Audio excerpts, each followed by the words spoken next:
Au mois d'octobre 2018, la commune de Beaurevoir a voulu commémorer la libération de Beaurevoir par les troupes britanniques, australiennes et sud-africaines. Et pour ce faire, on a eu un petit déclic.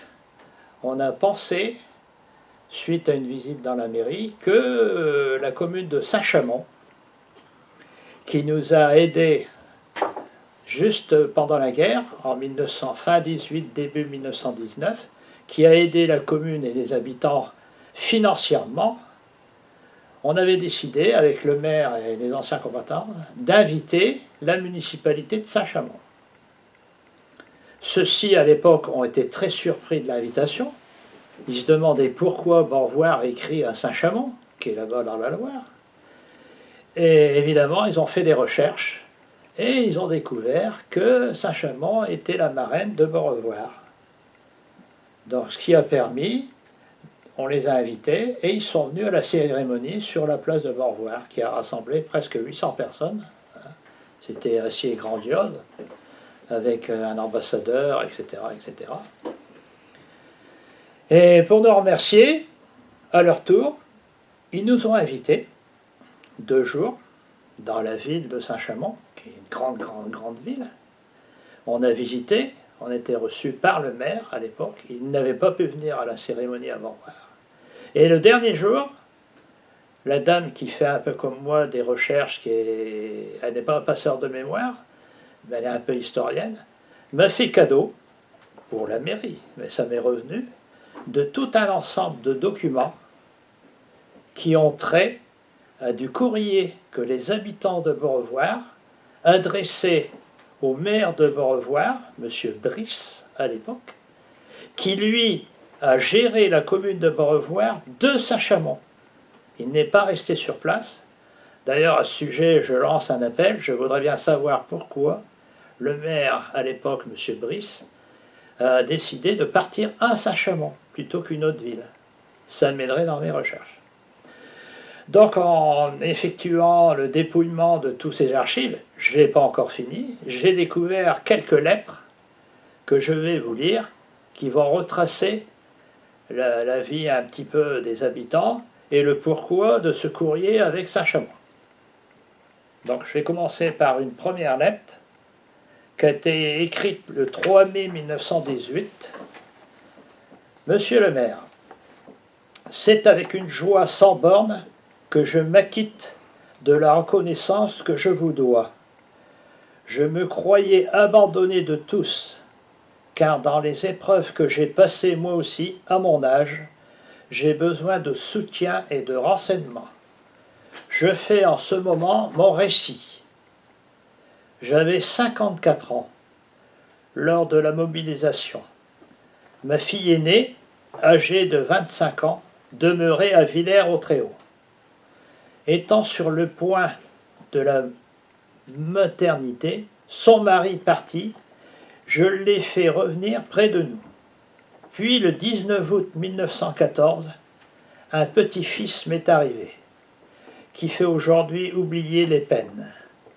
Un moment après, le 27 août, la bande fourmilière sauvage, il faut voir les termes qui vont être employés parfois, mais je lis exactement ce qui est marqué. La bande fourmilière sauvage arriva, semant dans le village la frayeur, l'effroi et le gaspillage le plus complet, tuant veaux, vaches, cochons, poulets, etc., et laissant tout sur le passage. Et ce carnage de troupes et de tumulte dura ainsi pendant 8 jours et 8 nuits. Lorsque le 19 septembre 1914, un dragon français arriva de par chez nous, criant passage sur Péronne pour 48 heures. C'est là que mon... alors là, j'arrive derrière. Il n'y a plus de... ça ne suit pas. Donc, c'est marqué, il y a un trou. Mais j'oubliais de vous dire que ma fille restait à Roussillon aussi, Elle loue une petite chambre à 20 francs et un petit enfant de 4 ans. Elle est faite encore un peu de travail pour subvenir à ses besoins, car nous ne pouvons soulager ni l'un ni l'autre. Au plaisir de vous voir quand vous voudrez bien, monsieur Brice. On mangera ce que l'on a à vous, savez la devise du pays. Chez nous, on y va encore à bonne franquette. Ma fille s'appelle Berthe, etc., etc. Donc cette lettre, elle mentionne bien un petit peu les horreurs qu'ils ont connues, hein, et un peu la façon d'appeler les Allemands par des termes assez crus. Autre lettre, celle-ci est datée du 7 décembre 1918. Monsieur le maire de Beaurevoir, Émile Brice, je vous ai déjà écrit en étant évacué à Pont-sur-Sambre. Comme je n'ai pas encore reçu de vos nouvelles, je renouvelle ma demande.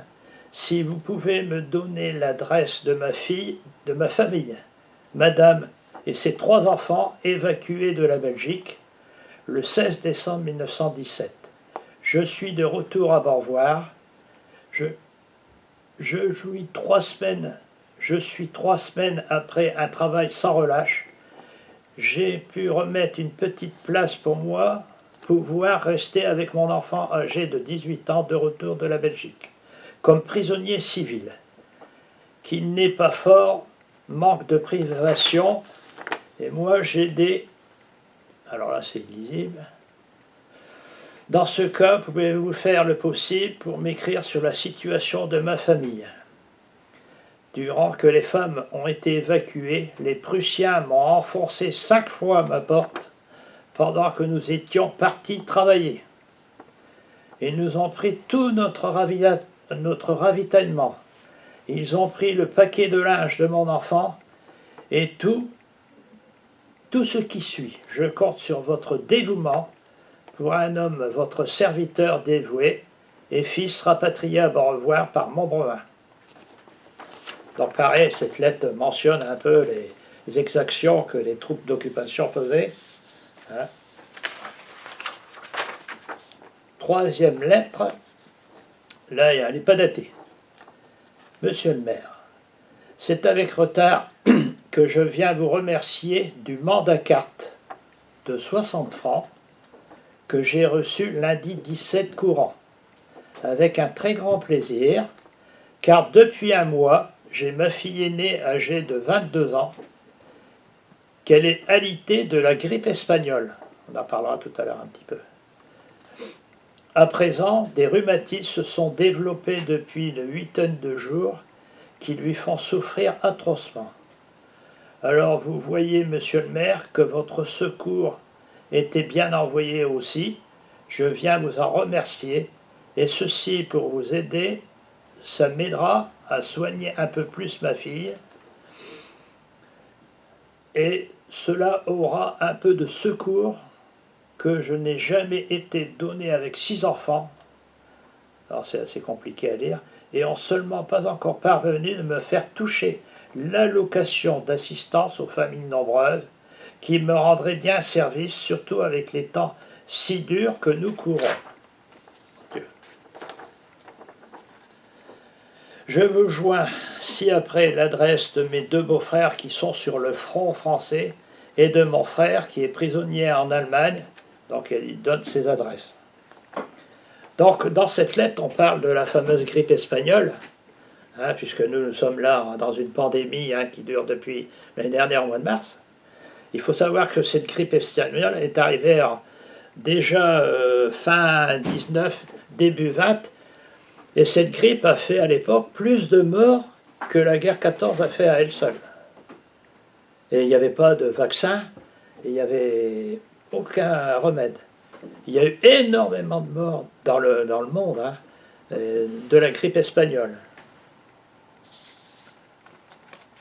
Là, je vais vous donner lecture d'une lettre qui est un petit peu... on va prendre ça sous forme comique. À l'époque, le maire avait adressé à... Il y a eu un maire de remplacement, bien sûr, ici, mais il était sous l'autorité allemande, donc il ne pouvait pas faire ce qu'il voulait, hein, loin de là. Puis il ne pouvait pas écrire ce qu'il voulait non plus. Donc il a demandé aux administrés, sur la fin de la guerre, dès que la guerre s'est arrêtée, fin octobre 1918, d'établir une liste des dégradations qu'il y a eu dans les maisons, de ce qui leur manquait, etc. Donc il y a certaines personnes, les habitants, ont adressé à M. Brice: je vous envoie cette note en vous priant bien le bonjour, ainsi que le maire de Saint-Chamond. Donc là, cette dame-là, ce monsieur, il détaille, en donnant la valeur approximative, pour pouvoir dresser un inventaire, puis ils n'ont rien à toucher, je pense pas. Par exemple, 2 cuves, 0 francs 30. 2 louchers. Les louchers, ben, ici, c'est pour bêcher les jardins, hein, ce qu'on appelle une bêche. Bon, il y a beaucoup de termes un peu patois. 2 rasettes, un vent, du bois. Alors là, il donne par exemple, il donne les abeilles. Il ne précise pas le chiffre. Donc on lui a appliqué les abeilles. Une cognée, c'est une serpe. Des fourches, un moulin à grains, une grille en fer, une grande porte en fer. Donc je disais bien qu'ils avaient emmené les métaux, même le fer ailleurs. 2 échelles, un marteau, un râteau, une suspension, des bouteilles de vin. Alors là, il en avait un paquet, il y en avait 80. Alors la maison est esquintée, 6 000 francs qu'il juge. La grange, les étables, 2 lits, 600. 2 garde-robes, une armoire, 2 tables, 10 chaises, 19 draps, 2 lampes, de la vaisselle, des verres, des poêles, une horloge, 4 cadres, 2 glaces, une bascule et 2 brouettes. Ah, vous voyez, il détaille tout ce qu'on leur a volé.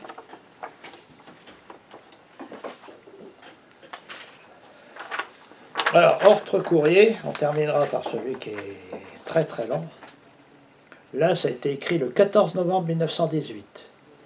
Alors, comme je disais dans les précédentes interviews, la population de Beauvoir, à partir de 1917, elle a été évacuée d'ici.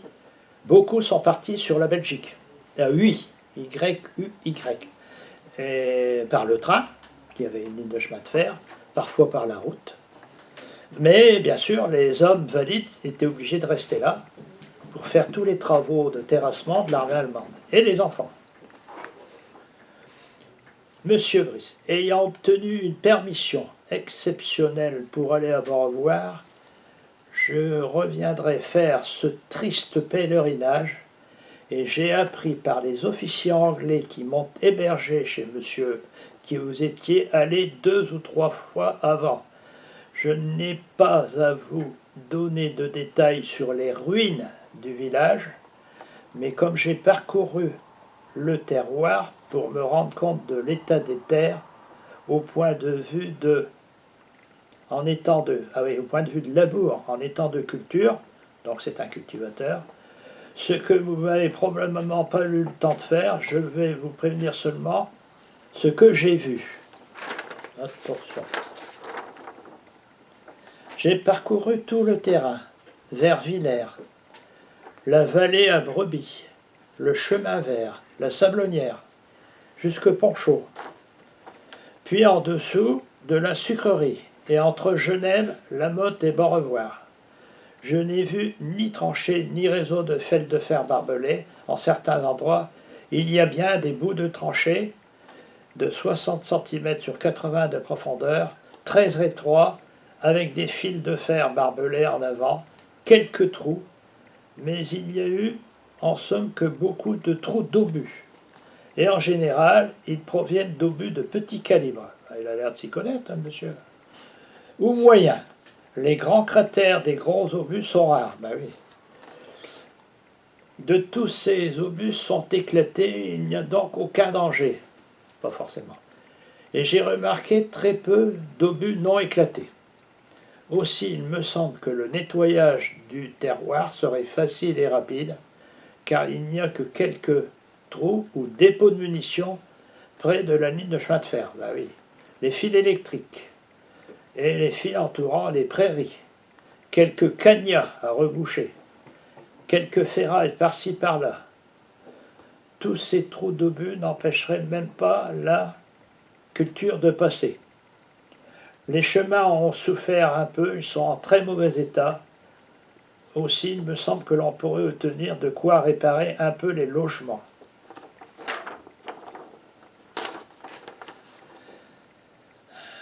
Comme je suis de la classe 93 et que, j'espère, on va bientôt nous lâcher, j'aimerais autant pouvoir retourner établir mon exploitation le plus tôt possible, et que par la même occasion, faire tout ce qui me sera possible pour vous aider dans l'année à reconstruire, à réparer autant que possible que vous avez à entreprendre. Je serai certainement de me faire savoir aussitôt que vous auriez plus les moyens permettant de pouvoir s'installer.